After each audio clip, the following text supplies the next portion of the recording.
Foi o seu genro. Ele queria me forçar a entregar documentos. A voz dela era um sussurro fraco, vindo do canto escuro da garagem.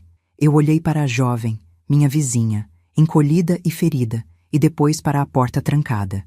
Não houve pânico, apenas uma clareza fria. Eu não discuti, apenas peguei meu celular, fotografei tudo em silêncio e fiz uma ligação. Na manhã seguinte, um carro oficial parou na rua. Quando meu genro, Kevin, abriu a porta e viu os policiais, seu sorriso arrogante desapareceu completamente. Minhas mãos não tremeram quando ajudei Clara a se levantar. O chão de concreto estava gelado e o ar cheirava a óleo e poeira. Ela se apoiava em mim, mal conseguindo andar. Levei-a para dentro da minha casa, para a segurança da minha cozinha, enquanto a imagem dele não saía da minha cabeça. Kevin. Provavelmente dormindo tranquilamente ao lado da minha filha, Sophie, depois de cometer essa atrocidade. Ele se sentia intocável, protegido pelo amor da minha filha e pelo dinheiro que eu tinha dado a eles. A arrogância dele era uma doença que infectava tudo. Eu a vi crescer ao longo dos anos, como uma erva daninha, sufocando tudo de bom ao redor. Mas ervas daninhas podem ser arrancadas pela raiz. E eu faria exatamente isso. Enquanto esperava a ambulância e a polícia chegarem, preparei um chá para Clara. Ela tremia sob o cobertor, mas seus olhos mostravam uma gratidão silenciosa. Eu pensava em como a maldade pode se esconder atrás de um rosto charmoso. Kevin sempre teve um sorriso para todos, um aperto de mão firme, uma piada pronta. Mas, por baixo, havia algo podre. Diga-me de que cidade você está me ouvindo. Se quiser ouvir mais histórias como a minha, inscreva-se. Ele achava que eu era apenas uma velha, uma professora de história aposentada que não entendia o mundo moderno.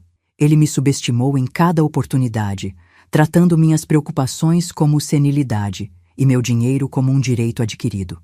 Esse foi o seu maior erro. Ele não sabia que 40 anos ensinando história me ensinaram uma coisa. Todos os impérios construídos sobre mentiras, um dia, caem. Peguei o telefone novamente. A primeira ligação foi para a emergência. A segunda, para a linha direta da polícia. Minha voz estava calma, quase monótona. Meu nome é Morgan. Estou na minha residência. Minha vizinha foi sequestrada e agredida. O agressor é meu genro, Kevin. Tenho provas fotográficas da cena do crime e do estado da vítima. Eu dei os endereços, os nomes, os fatos, sem emoção, apenas a verdade fria e dura. A atendente do outro lado da linha fez uma pausa, provavelmente surpresa com a minha compostura. As pessoas esperam pânico, lágrimas. Mas o choque já havia passado. O que restava era um propósito tão claro e sólido quanto uma rocha. Eu não estava apenas salvando minha vizinha, estava salvando minha filha de um monstro que ela não conseguia ver. Para entender como um homem chega a trancar uma mulher inocente em uma garagem, você precisa voltar no tempo. A maldade dele não nasceu naquela noite. Ela foi cultivada, alimentada por anos de pequenos sucessos, de mentiras não contestadas e de uma crueldade que ele escondia com cuidado. Começou de forma sutil, com um comentário depreciativo aqui, um pedido de dinheiro ali. Eu vi os sinais, mas a esperança de mãe me fez querer acreditar que eu estava errada. A esperança de que minha filha, Sophie, tivesse encontrado a felicidade. Mas a felicidade construída sobre a dor dos outros é apenas uma ilusão. Deixe-me contar como tudo começou, com o amor de uma família e os sacrifícios que fizemos. Ele pensou que tinha nos tirado tudo, mas ele se esqueceu da minha história. Eu venho de um lugar simples, de gente que trabalhava com as mãos e acreditava na dignidade. Meu pai era carpinteiro. O cheiro de madeira serrada e verniz era o perfume da minha infância. Minha mãe, uma bibliotecária, me ensinou que os livros eram a ferramenta mais poderosa do mundo. Eles não tinham muito dinheiro, mas me deram algo mais valioso: a convicção de que a honestidade era a única fundação que nunca rachava. Eles me ensinaram que a verdadeira força não está em gritar mais alto que os outros, mas em ter a razão do seu lado e a paciência para prová-la. Essa lição moldou cada parte de mim, criando uma estrutura interna que nem o tempo nem a maldade poderiam corroer. Nós nunca tivemos luxos. Cada refeição na mesa era o resultado de um dia honesto de trabalho. Eu comecei a trabalhar cedo, não por ambição, mas por necessidade. E essa luta me ensinou o valor do esforço. Aprendi que o respeito próprio não vem do que você possui, mas do que você constrói com suas próprias mãos e sua própria mente. Essa ética de trabalho nunca me abandonou. Ela estava comigo quando passei noites em claro estudando para a faculdade e quando enfrentei salas de aula cheias de adolescentes desafiadores. Kevin olhava para mim e via apenas uma viúva idosa, uma figura frágil para ser manipulada. Ele não via a garota que superou as dificuldades com a espinha ereta. Foi essa mesma base que me manteve de pé naquela garagem fria, olhando para o rosto aterrorizado de Clara. O choque não me paralisou, porque a minha vida inteira foi um treinamento para momentos de crise. Pessoas como Kevin, que nascem com privilégios e arrogância, quebram sob a primeira pressão real. Eles não têm fundações. São casas construídas sobre a areia. A minha, no entanto, foi construída sobre a rocha dos valores dos meus pais. Essa mesma determinação me guiou para a minha vocação, um lugar onde eu poderia usar o passado para armar os outros para o futuro. Foi por isso que me tornei professora de História, uma profissão que exerci com orgulho por 40 anos. Eu não escolhi ensinar História por causa das datas e dos reis.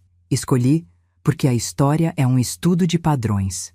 É a crônica de como a arrogância precede a queda, de como a tirania se disfarça de ordem e de como a verdade, não importa o quão fundo seja enterrada, sempre encontra um caminho para a superfície. Eu queria que meus alunos vissem esses padrões no mundo ao seu redor. Queria que eles aprendessem a identificar a retórica vazia de homens que prometem grandeza enquanto semeiam a discórdia. Eu queria dar a eles as ferramentas para desmontar as mentiras, peça por peça, até que apenas os fatos permanecessem. Ao longo de 4 décadas, essa filosofia se tornou minha segunda natureza. Aprendi a ouvir não apenas o que as pessoas diziam, mas o que elas deixavam de dizer. Aprendi a observar as pequenas inconsistências, as rachaduras na fachada de uma personalidade. Ensinar história me tornou uma detetive da natureza humana. Meus alunos não aprendiam apenas sobre impérios antigos. Eles aprendiam sobre poder, corrupção e resiliência. Eu os ensinei a documentar, a verificar as fontes e a nunca aceitar uma narrativa só porque era a mais popular. Mal sabia eu que estava me preparando, todos aqueles anos, para a maior lição da minha vida: a queda de um pequeno tirano em minha própria família. Meu maior orgulho não foram os prêmios ou o reconhecimento. Foram os alunos que voltaram anos depois e me contaram como as minhas aulas os ajudaram a navegar pelas complexidades da vida. Eles se tornaram advogados, jornalistas, cidadãos que sabiam questionar a autoridade e pensar por si mesmos. Esse era o meu legado, um exército silencioso de pensadores críticos. Mas enquanto minha vida profissional era dedicada a analisar a ascensão e queda de impérios, minha vida pessoal era construída sobre algo muito mais simples e infinitamente mais forte. Foi construída sobre o amor que encontrei em um lugar inesperado, um lugar de silêncio e conhecimento. Eu o conheci em uma biblioteca universitária. O ar cheirava a papel velho e poeira. Eu estava na ponta dos pés, tentando alcançar um livro na prateleira mais alta. De repente, uma sombra me cobriu, e uma mão forte pegou o livro para mim. Ele tinha olhos gentis e um sorriso que parecia iluminar o corredor escuro. Procurando por alguma coisa em particular? Ele perguntou, sua voz calma. Eu me virei, um pouco sem graça. Apenas a verdade sobre a queda de Roma, respondi. Ele riu suavemente. Uma busca nobre. Talvez eu possa ajudar. Me chamo Chris. Naquele momento senti uma conexão, como se 2 peças de um quebra-cabeça antigo tivessem finalmente se encontrado. Nosso namoro foi feito de longas caminhadas e conversas que duravam horas. Ele era arquiteto e via o mundo em termos de estruturas, fundações e integridade. Eu via o mundo através de histórias, consequências e padrões. Ele me ensinou sobre a beleza de um projeto bem executado. Eu o ensinei sobre as tragédias que acontecem quando as fundações são fracas. Éramos diferentes, mas complementares. Chris era a calma para a minha intensidade, a estrutura para as minhas narrativas. Ele não se intimidava com a minha mente analítica. Ele a admirava. Juntos, sentíamos que poderíamos construir qualquer coisa, desde que o fizéssemos com honestidade e respeito mútuo. Ele me pediu em casamento em um banco de parque, em uma tarde ensolarada de outono. Não houve um gesto grandioso, apenas uma promessa sincera. Ele segurou minhas mãos e disse que queria passar o resto de sua vida construindo um futuro comigo, tijolo por tijolo. Aquele momento foi mais real e mais poderoso do que qualquer romance. Chris era meu alicerce. Ele entendia que a minha força não era uma ameaça, mas um pilar. Com ele, eu não precisava fingir ser menos do que eu era. Ele amava a professora, a historiadora, a mulher que via o mundo com uma clareza que assustava os outros. Com ele, eu estava em casa. Nossos primeiros anos foram de muito trabalho e poucos recursos. Morávamos em um apartamento minúsculo com móveis de segunda mão. Mas nunca nos sentimos pobres. Estávamos investindo em nosso futuro, economizando cada centavo para construir a vida que sonhávamos. A alegria não estava nas coisas que comprávamos, mas na parceria que tínhamos. Cada desafio que superávamos juntos fortalecia nossos alicerces. Éramos uma equipe, construindo nosso pequeno império de amor e respeito, imune às tempestades do mundo exterior. Sabíamos que, enquanto estivéssemos juntos, nossa estrutura seria inabalável. Então, nossa filha Sophie nasceu, e a luz que ela trouxe para nossa casa foi ofuscante. Ela se tornou o centro do nosso universo. Chris a segurava por horas, sussurrando promessas de construir para ela a casa mais segura e feliz do mundo. E ele cumpriu. Construiu uma casa modesta, mas forte, com um grande quintal para ela correr e prateleiras cheias de livros. Nossa vida era simples, mas rica em amor, risadas e segurança. Atingimos um tipo de felicidade que eu achava que só existia nos livros de história sobre utopias perdidas. Sentíamos que tínhamos criado algo verdadeiramente duradouro. Lembro-me perfeitamente do dia em que Sophie se formou na faculdade. Estávamos sentados na varanda, o ar da noite estava morno. Chris me entregou uma pequena caixa. Dentro havia uma caneta tinteiro de prata, pesada e elegante. Para a professora que escreve a verdade, ele disse, com aquele sorriso que sempre me acalmava. A caneta parecia mais do que um presente. Era um símbolo de tudo o que valorizávamos: conhecimento, integridade e o poder da palavra escrita. Naquela noite, sob as estrelas, senti uma paz profunda, a certeza de que tínhamos construído uma vida perfeita, uma fortaleza de amor e princípios. 10 anos atrás, essa fortaleza desabou. Uma noite chuvosa, um motorista bêbado e a batida na minha porta no meio da noite. O mundo que Chris e eu construímos com tanto cuidado foi reduzido a escombros em um instante. O silêncio na casa, depois que ele se foi, era ensurdecedor. Cada cômodo ecoava sua ausência.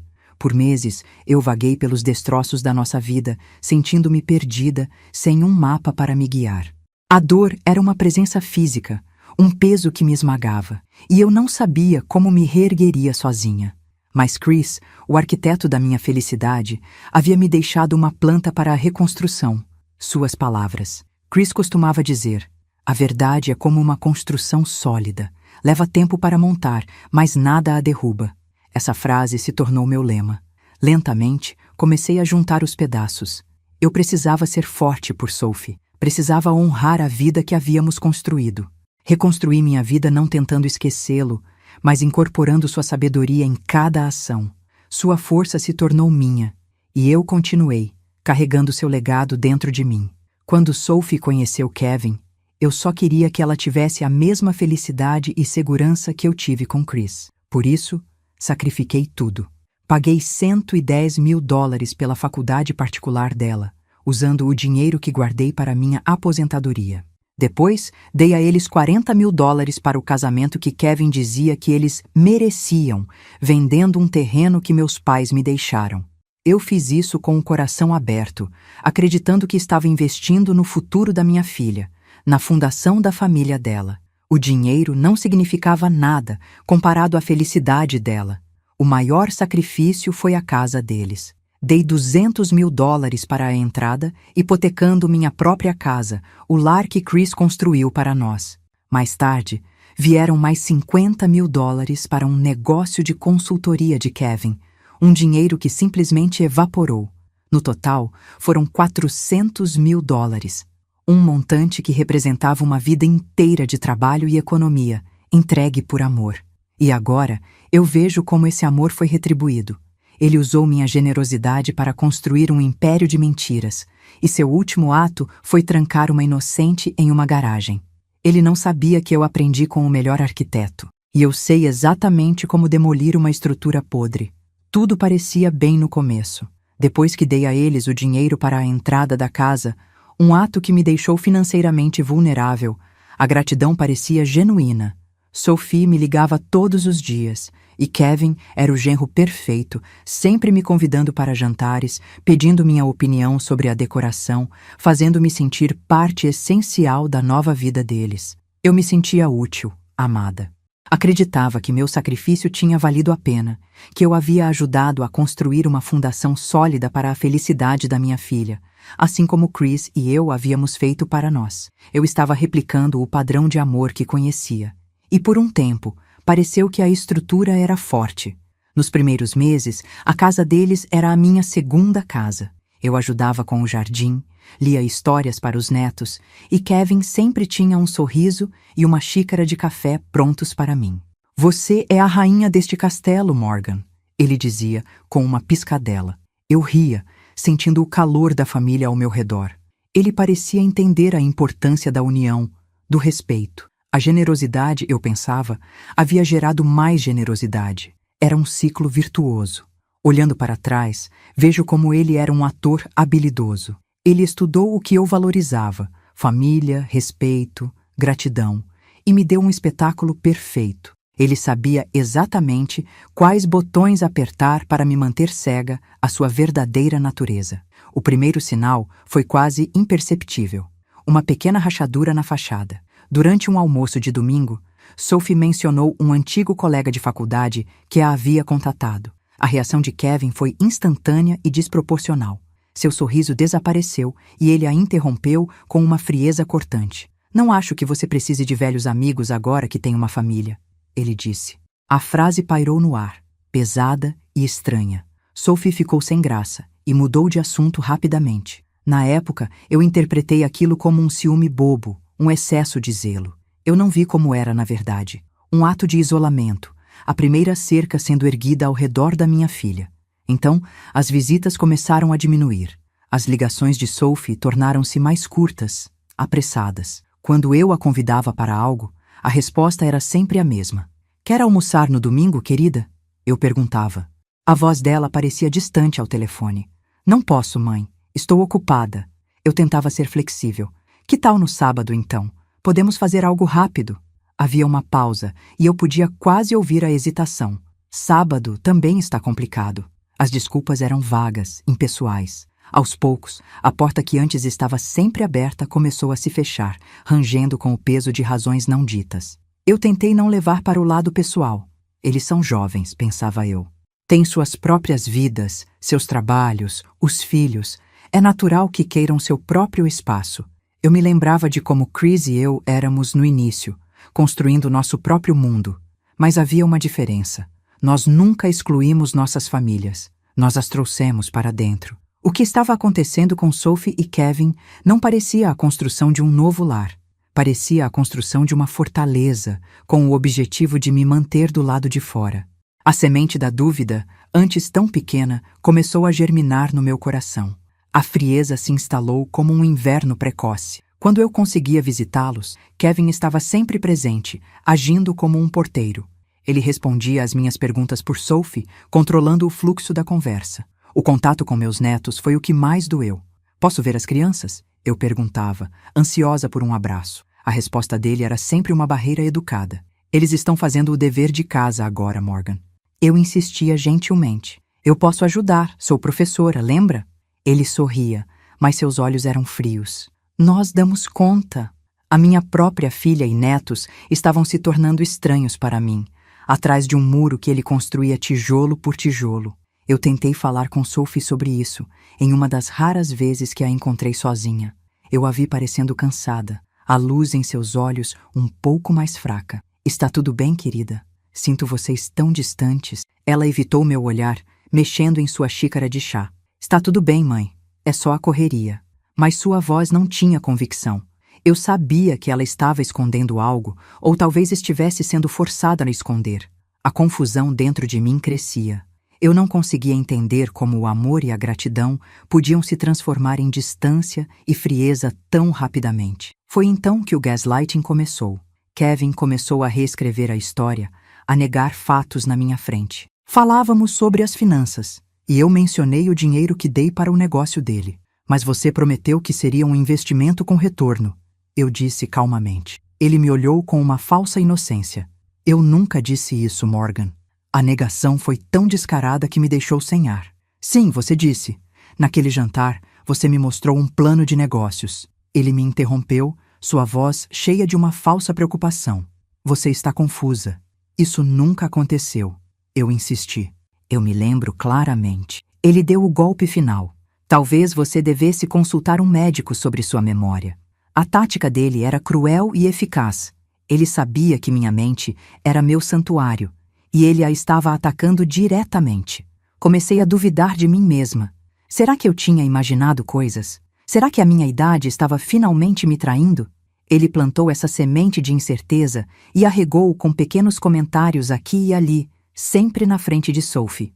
Sua mãe esqueceu de novo onde deixou as chaves, ele dizia rindo. A ansiedade se tornou uma companheira constante. Eu me sentia como se estivesse andando em um terreno instável, onde a verdade mudava a cada passo que eu dava. Ele não estava apenas me afastando, estava tentando me apagar. Logo depois, a pressão financeira se intensificou. Ele começou a fazer perguntas sobre meus bens, disfarçadas de preocupação com o meu futuro. Mãe, sobre a sua casa. Ele começou um dia casualmente. Eu fiquei em alerta. O que tem ela? Ele sorriu. O sorriso de um predador. Colocá-la em meu nome simplificaria as coisas, para fins de impostos, sabe? A audácia me chocou. Eu não acho que isso seja... Ele me cortou. Faz sentido. Apenas pense nisso. Eu mantive a compostura. Vou conversar com meu advogado. A reação dele foi imediata. O sorriso sumiu. Por que você precisa de um advogado? Você não confia em mim? Ele transformou minha prudência em uma ofensa. Eu me recusei a ceder. Cada vez que ele tocava no assunto, eu mudava de conversa ou dizia firmemente que meus assuntos financeiros estavam em ordem. Minha recusa o enfurecia. As sugestões se tornaram exigências veladas e a atmosfera em sua casa ficou ainda mais tensa. A suspeita que eu sentia não era mais uma sensação vaga, era uma certeza fria e pesada. Ele não queria me ajudar, ele queria me controlar. Queria tomar tudo o que eu tinha. A casa que Chris construiu, o último bastião da minha independência. Ele via minha vida de trabalho não como um legado, mas como um recurso a ser explorado. A humilhação pública foi o próximo passo. Meus netos fizeram aniversário e eles organizaram uma grande festa no quintal. Eu não fui convidada. Descobri da pior maneira possível. Vendo as fotos no perfil de Sophie nas redes sociais. Lá estavam todos, sorrindo, celebrando, como se eu não existisse. Amigos e vizinhos curtiram as fotos, e eu podia sentir seus olhares de pena quando os encontrava na rua.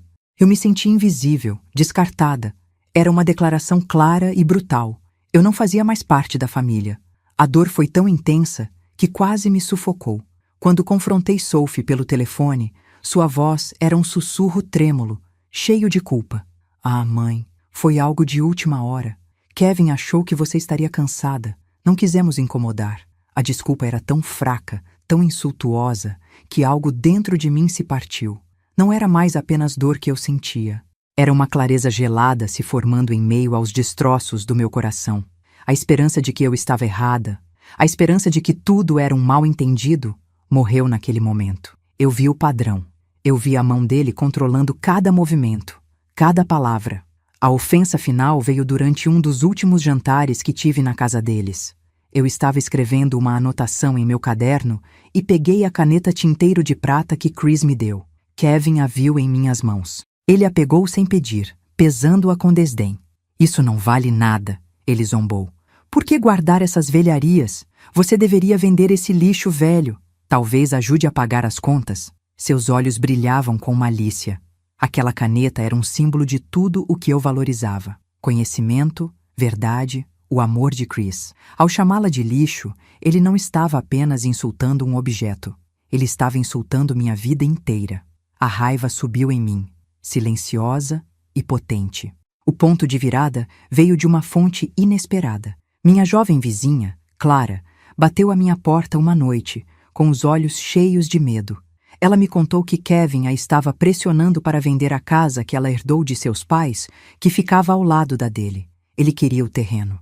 Ele me dá medo, Sra. Morgan, ela sussurrou tremendo. Ele disse que pessoas teimosas se machucam. A frase dele ecoou em minha mente. A peça final do quebra-cabeça se encaixou. Não se tratava apenas de ganância. Tratava-se de intimidação e crueldade. Ele era um predador.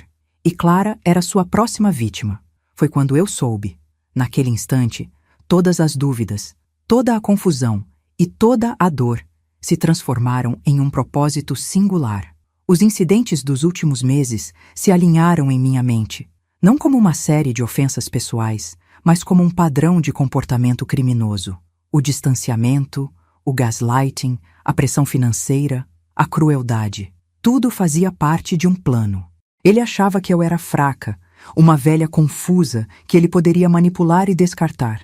Ele não sabia que 40 anos ensinando história me prepararam para exatamente isso: identificar um tirano e planejar sua queda. Eu decidi agir, mas com cuidado. Poucos dias depois, Kevin apareceu na minha porta com um buquê de flores e um sorriso falso. Mãe, sinto muito por termos estado tão distantes, ele disse, com uma sinceridade ensaiada. Eu o observei, mantendo meu rosto neutro. Está tudo bem, Kevin, ele continuou. Queremos consertar as coisas, realmente queremos. Eu sabia que era uma armadilha. Como? Perguntei, minha voz calma. Ele me entregou uma pasta. Primeiro, você pode apenas assinar estes papéis de rotina? É para o seguro da casa? Para simplificar tudo? O predador estava dando o bote final. Eu olhei para os papéis em suas mãos e depois para o seu rosto ansioso. Eu vi através da fachada, da falsa reconciliação, da mentira descarada. Ele acreditava que eu estava finalmente quebrada, pronta para ceder. Ele não tinha ideia de que eu estava 3 passos à sua frente. Eu sorri suavemente, um sorriso que não alcançou meus olhos. Deixe-os comigo, Kevin. Vou dar uma olhada. E foi essa tentativa final de me enganar que nos levou àquela noite terrível, ao choro de Clara na garagem, ao momento em que a construção da verdade que Chris me ensinou a valorizar finalmente começou a ser erguida, pronta para derrubar o império de mentiras dele. Depois que a polícia e os paramédicos levaram Clara para um lugar seguro, um silêncio pesado tomou conta da minha casa. Eu não chorei, não senti pânico. Sentei-me à mesa da cozinha, o mesmo lugar onde Chris e eu planejamos nosso futuro, e abri as fotos no meu celular. A tela fria iluminava as imagens brutais, o rosto machucado de Clara, a poeira em suas roupas, a porta trancada por fora. Cada foto era um tijolo na construção da verdade. Eu as examinei com a precisão de uma historiadora analisando um artefato. Não havia ambiguidade, havia apenas fatos, claros e inegáveis, capturados em pixels. Eram provas. E eu sabia exatamente como usá-las para demolir o mundo que Kevin havia construído sobre mentiras. As imagens provavam sequestro, agressão e cárcere privado. O testemunho de Clara, que eu anotei palavra por palavra assim que ela conseguiu falar com mais clareza, provava a tentativa de extorsão. Ele queria os documentos da casa dela. Ele a torturou por ganância.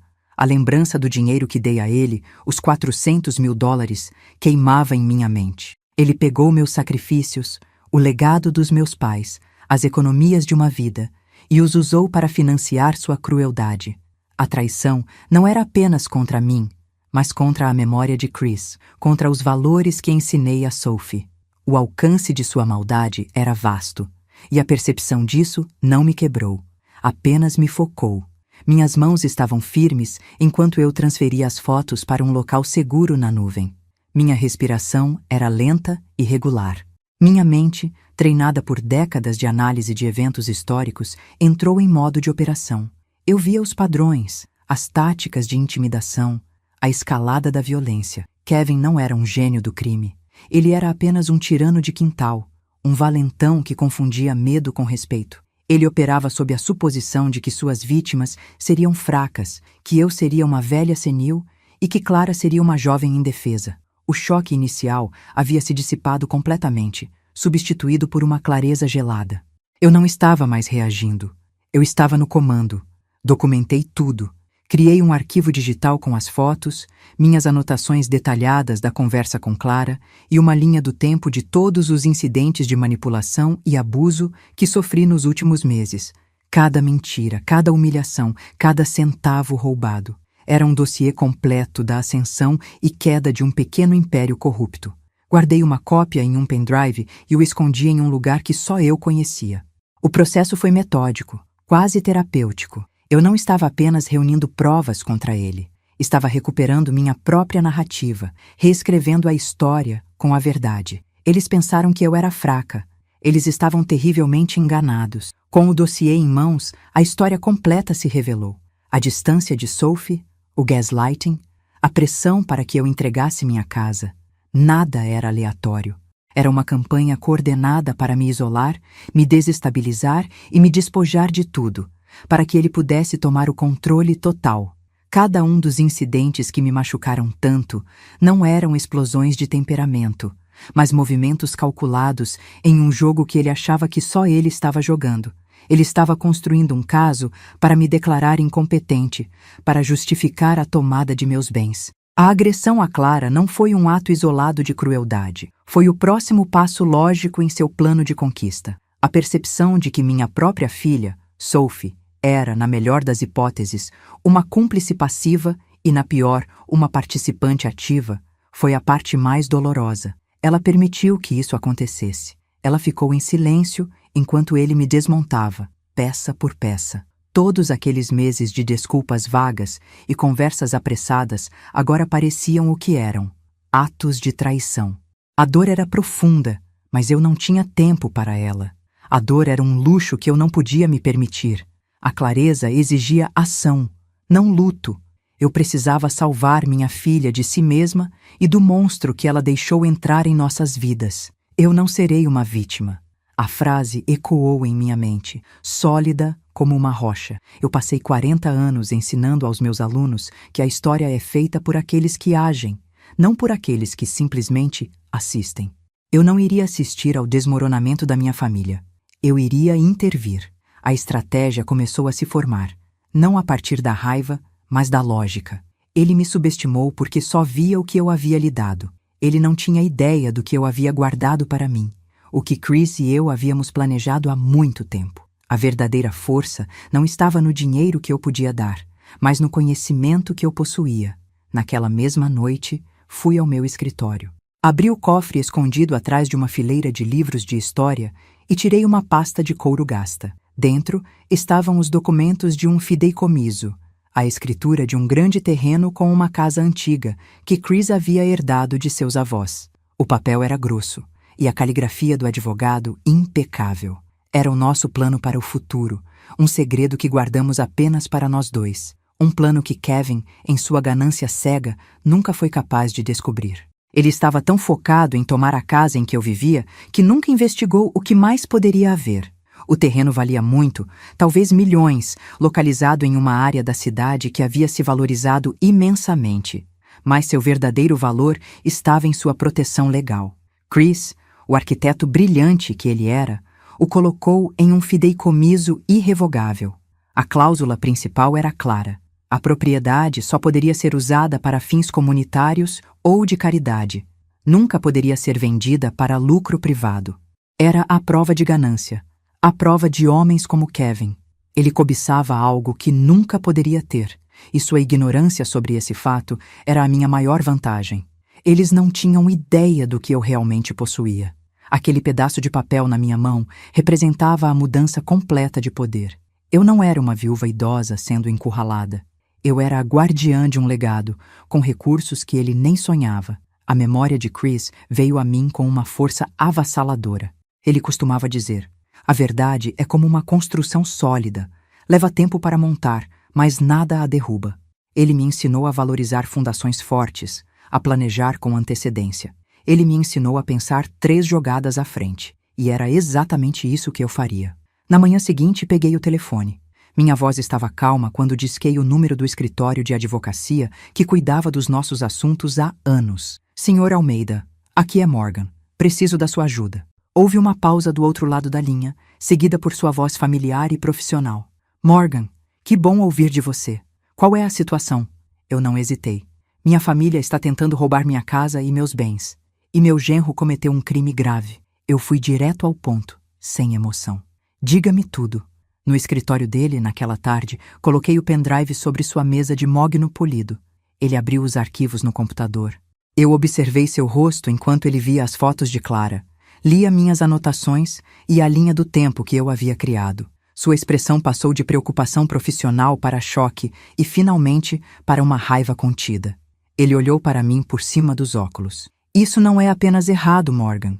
Isso é fraude, coação, sequestro. Eu assenti lentamente. Eu sei.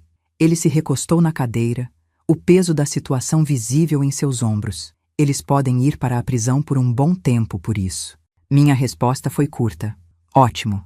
Discutimos a estratégia legal. Sr. Almeida apresentou as opções: uma ordem de restrição, um processo civil, acusações criminais. Ele me aconselhou que o caminho criminal seria longo e doloroso para a família. Eu o interrompi. Eles deixaram de ser minha família no momento em que fizeram mal a uma inocente e tentaram me destruir. Não vamos fazer um acordo. Não vamos nos contentar com uma ordem de restrição. Vamos apresentar queixas criminais por cada ato que ele cometeu. Minha determinação era inabalável. Sr. Almeida me olhou por um longo momento e depois assentiu. Como você quiser, Morgan. Vamos começar. Voltei para casa sentindo um peso sendo tirado dos meus ombros. O plano estava em movimento. Agora, eu só precisava desempenhar meu papel. Quando Kevin ligou mais tarde naquele dia, sua voz pingando falsa preocupação, eu atendi, deixando minha voz soar fraca e confusa. Mãe, você está bem? Sophie e eu estamos tão preocupados. Eu forcei um suspiro trêmulo. Eu não sei o que pensar, Kevin. Estou tão cansada. Ele mordeu a isca imediatamente. Descanse, mãe. Nós vamos cuidar de tudo. Apenas confie em nós. O veneno em suas palavras era quase palpável. Ele acreditava que estava ganhando. Eles pensaram que tinham vencido. Enquanto eu representava o papel da vítima frágil, a máquina da justiça que eu havia acionado começava a girar. O senhor Almeida estava preparando a papelada. O detetive encarregado do caso de Clara, armado com minhas provas, estava construindo um caso de ferro contra Kevin. Cada sorriso condescendente dele, cada palavra de falsa simpatia de Sophie pelo telefone, apenas fortalecia minha resolução. Eles estavam caminhando direto para a armadilha, cegos pela própria arrogância. Eles não podiam ver a estrutura que estava sendo construída ao redor deles, porque estavam ocupados demais tentando demolir a minha. Tudo estava pronto. O dossiê estava com as autoridades. O advogado estava preparado. Eu estava calma, focada e pronta para o que viria a seguir. Eu olhava para a casa deles do outro lado da rua, as luzes acesas, imaginando-os lá dentro, celebrando sua suposta vitória. Eles não tinham ideia do que os esperava ao amanhecer. Chris me ensinou a pensar 3 jogadas à frente. Naquela noite, enquanto eu esperava o sol nascer, eu estava pensando 5. A armadilha estava montada. Faltava apenas o predador dar o último passo. O jantar era para celebrar o noivado de um primo. A casa da minha filha estava cheia de risadas e do som de taças tilintando. Eu estava sentada em um canto, uma espectadora silenciosa, no teatro da negação deles. Kevin era o anfitrião perfeito, circulando com um sorriso presunçoso, enquanto Sophie, ao seu lado, parecia uma boneca bem ensaiada. Então, através da janela da sala de jantar, vi o brilho intermitente de luzes azuis e vermelhas pintando as árvores da rua. Ninguém mais notou, absortos em sua alegria fabricada. O som da campainha, agudo e insistente, cortou a música. Um silêncio confuso se instalou.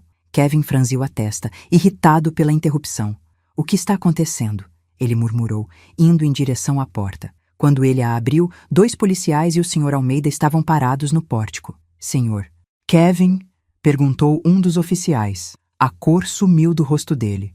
O sorriso de Sophie se desfez completamente. O Sr. Almeida deu um passo à frente, segurando um envelope pardo. « Sr. Kevin, Você está sendo notificado de que há um mandado de prisão em seu nome por sequestro, agressão e coação. A voz do meu advogado era calma e cortante. Kevin gaguejou, olhando de Sophie para mim. Seus olhos se arregalaram em uma mistura de pânico e fúria. Você não pode fazer isso, ele gritou, apontando para mim. O caos irrompeu na sala, enquanto os convidados recuavam em choque. Eu me levantei lentamente, caminhando até a porta. Eu o encarei, minha voz firme, sem um pingo de tremor. Na verdade, eu posso. E eu fiz. Os policiais se moveram, e o som das algemas se fechando ecoou no silêncio atordoado. Sophie apenas ficou lá, paralisada, enquanto o mundo que ela ajudou a construir desmoronava ao seu redor. A justiça foi rápida e implacável. Eles foram presos naquela noite sob acusações de sequestro, agressão, coação e múltiplas acusações de fraude e abuso de idosos que o Sr. Almeida descobriu. Suas contas foram congeladas, seus bens apreendidos. A casa continuava minha. A hipoteca nunca havia sido transferida. A notícia se espalhou como fogo. A família e os amigos que testemunharam a prisão se afastaram deles, horrorizados. A reputação deles foi pulverizada. Durante o julgamento, Sophie, finalmente livre do controle dele, testemunhou contra ele. Kevin foi condenado a 10 anos de prisão. Sophie recebeu uma sentença suspensa, condicionada a terapia e serviço comunitário. Na sala do tribunal, eu a vi cair de joelhos, soluçando, o peso de sua cumplicidade finalmente a quebrando. Kevin apenas ficou parado, catatônico, o rosto em branco com a compreensão de que havia perdido tudo.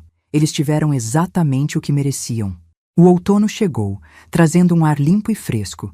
Kevin cumpre sua sentença em uma prisão estadual. Sophie se divorciou, vendeu tudo o que tinha para pagar as custas judiciais e se mudou para outra cidade para recomeçar, longe das ruínas de sua vida. Eu vendi a minha antiga casa e me mudei para um apartamento menor, um lugar tranquilo com uma varanda ensolarada.